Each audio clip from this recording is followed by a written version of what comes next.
বাংলা বলছি চ্যানেলটি সাবস্ক্রাইব করুন এবং সমস্ত অনুষ্ঠানের আপডেট পেতে বেল আইকনটি অন করুন।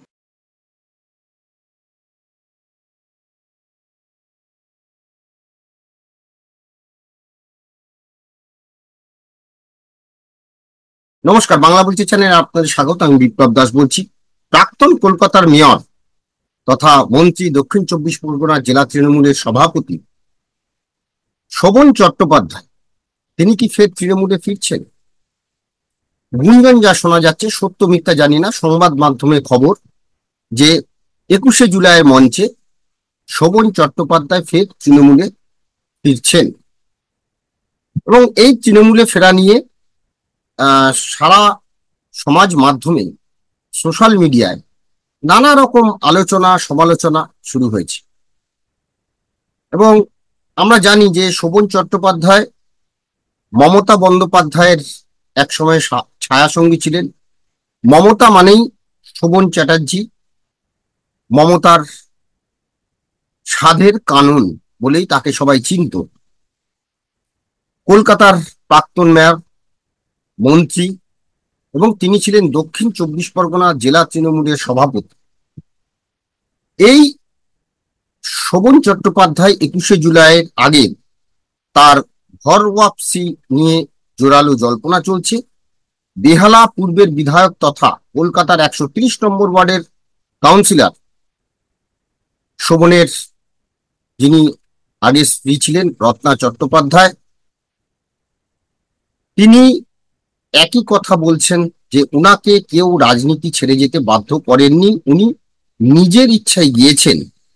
মমতা বন্দ্যোপাধ্যায়কে সৎমা বাঁচিয়েছেন, অভিষেককে সোনার গোপাল বানিয়েছেন বিজেপিতে যাওয়ার পর।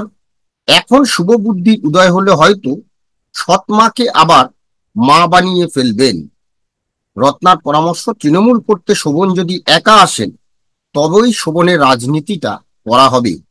রত্নার সংযোজন, যদি শোভনবাবু যেখানে যাবেন বৈশাখী দেবী পিছনে গিয়ে বসে পড়েন, আমি তো মানব না, আমার পক্ষেও মানা সম্ভব নয়।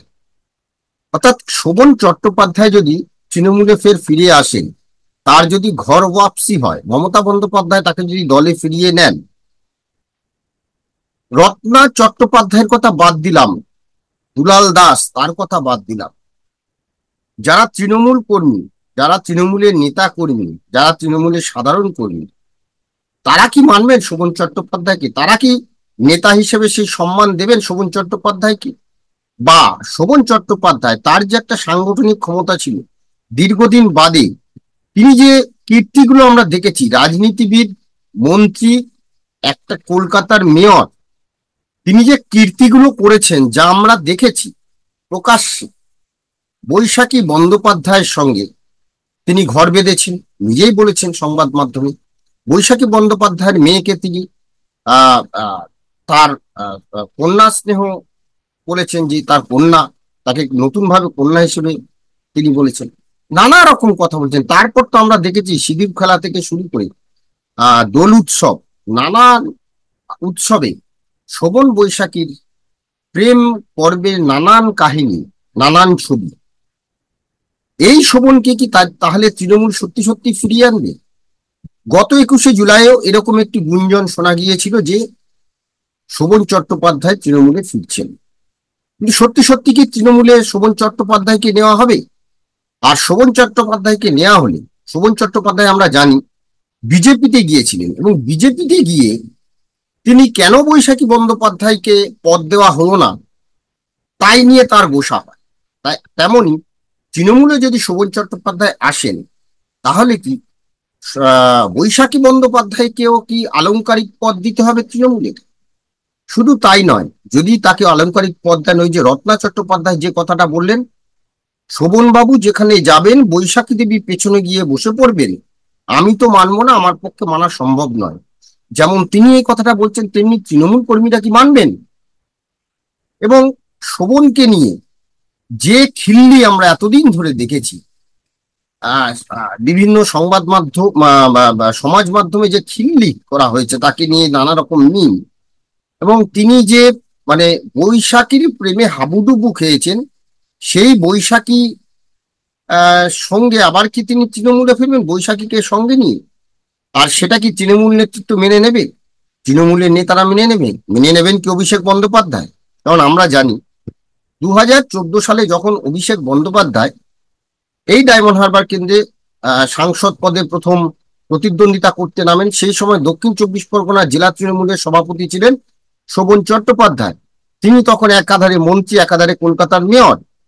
এবং সেই সময় এ যে একটা অভিষেক বন্দ্যোপাধ্যায়ের সঙ্গে একটা দূরত্ব, বা সেই সময় যে নানা রকম প্রশ্নচিহ্ন তাকে নিয়ে দেখা যাচ্ছিল, এবং তাদের মধ্যে যে একটা কোথাও তালমিল হচ্ছিল না, এবং 2014 নির্বাচনের পরে ধীরে ধীরে ধীরে ধীরে তা প্রকাশ্যে আসে, এবং শোভন চট্টোপাধ্যায় ধীরে ধীরে রাজনীতি থেকে সরে যান। এবং তিনি বৈশাখী বন্দ্যোপাধ্যায়কে নিয়ে যে কুকীর্তিগুলো করেছেন, আমরা কুকীর্তিই বলবো, যে একজন রাজনীতিবিদ, একজন মন্ত্রী, একজন কলকাতার মেয়র, যিনি কলকাতার প্রথম নাগরিক, সেই সম্মানের একজন ব্যক্তি যেভাবে তার দুই ছেলে মেয়েকে এবং তার স্ত্রী রত্না চট্টোপাধ্যায়কে ছেড়ে তিনি বৈশাখী বন্দ্যোপাধ্যায়কে নিয়ে যেভাবে প্রেমে হাবুডুবু খেয়েছেন, যে কথাবার্তা বলেছেন, এবং আমরা সেগুলো দেখেছি, সংবাদ মাধ্যমে দেখেছি। সেই শোভন চট্টোপাধ্যায় আবার তৃণমূলে ফিরবেন, এবং তিনি বিজেপিতেও গেছিলেন, কিন্তু সেখানেও তিনি ওই যে বৈশাখী বন্দ্যোপাধ্যায়কে তিনি কাঁধে করে নিয়ে গেছিলেন, কিন্তু বৈশাখী বন্দ্যোপাধ্যায় পদ না পেলে তাকে তো দেওয়া যাবে না, নানা রকম প্রশ্ন। তারপর তাকে ছেড়েই দেওয়া হলো, বিজেপি তাকে আর কোন রকম পদও দেয়নি, তাকে আর দলে নেওয়ার জন্য আহ্বানও জানায়নি, এবং সত্যি সত্যি তিনি কিছু করতেও পারেনি। কিন্তু প্রশ্ন হলো, এই শোভন চট্টোপাধ্যায় যদি আবার তৃণমূলে আসেন, সেই তৃণমূলের নেতা কর্মী থেকে শুরু করে সাধারণ কর্মীরা তারা কি মেনে নেবেন? এবং মমতা বন্দ্যোপাধ্যায়ের মতন এমন একজন রাজনৈতিক ব্যক্তিত্ব, তিনি কি সত্যি সত্যি শোভন চট্টোপাধ্যায়কে দলে নেবেন, বা সক্রিয় রাজনীতিতে তাকে ফের যে করার জন্য সক্রিয় রাজনীতিতে আসার আহ্বান জানাবেন? শোভন ঘরে ফেরার বিতর্কের পেছনে আরো একটি কারণ, যেটি হলো কুণাল ঘোষ, অরূপ বিশ্বাস শোভন চট্টোপাধ্যায়ের সঙ্গে দেখা করেছেন বলে খবর, এবং তারপরেই জল্পনা শুরু হয়, তাহলেও কি শোভনের শিকড়ের টান অনুভব করেছেন? এবং শোভন চট্টোপাধ্যায় বলেছেন, মমতা বন্দ্যোপাধ্যায় কোনো সিদ্ধান্ত নিলে বা কোনো নির্দেশ দিলে তা অমান্য করার ক্ষমতা তার নেই।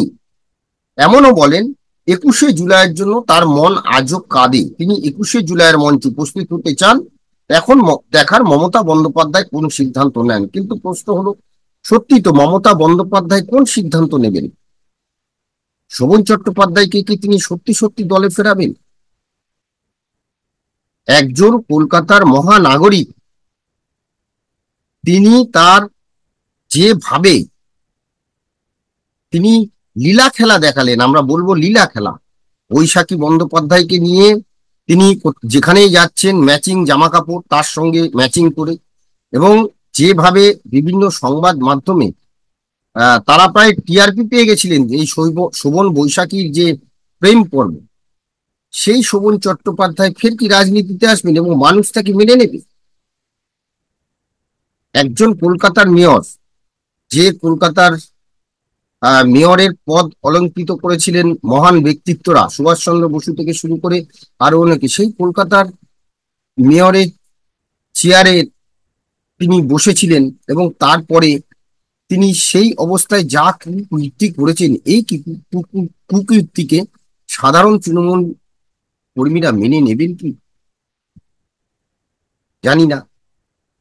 এখন আমরা দেখবো সত্যি সত্যি 21শে জুলাই এলে, এর আগেও আমরা দেখেছি 21শে জুলাই এলে এই বিষয়টি হঠাৎ করে একটু নাড়াচাড়া দিয়ে ওঠে, শোভন বৈশাখীর বিষয়টি। প্রশ্ন হলো, শুধু শোভন বৈশাখীর বিষয় নয়, এখানে বিষয় হচ্ছেন রত্না চট্টোপাধ্যায়, তার দুটি উপযুক্ত ছেলে মেয়ে, তাদেরকে ছেড়ে তারা কি করে সমাজে মুখ দেখাবে? তার বাবা যেভাবে একজন মহানাগরিক, এবং তিনি যেভাবে তার ছেলে মেয়ের প্রতি যে দায়িত্ব, সে দায়িত্ব তিনি পালন করেননি। এবং আমরা দেখেছি যে তার মেয়ে বিদেশে যাওয়ার জন্য যে বিষয়টি ছিল, সেই তার মেয়েকে নিয়ে যাওয়ার জন্য যে বিদেশে পড়তে যাওয়ার জন্য তা নিয়ে যে নাটক আমরা দেখেছি, সেই শোভন চট্টোপাধ্যায় আবার দলে ফিরবেন, মেনে নেবেন? আমরা জানি না এই সিদ্ধান্ত কার। প্রশ্ন যে শোভন চট্টোপাধ্যায় যদি দলে ফেরেন, তাহলে বৈশাখী বন্দ্যোপাধ্যায় কি করবেন? নজর রাখুন সেদিকে। আপাতত আমাদের এই আলোচনা নিয়ে আপনাদের মতামত কমেন্টস বক্সে জানাবেন। ভালো লাগলে অবশ্যই লাইক দেবেন। সবাই ভালো থাকবেন। নমস্কার।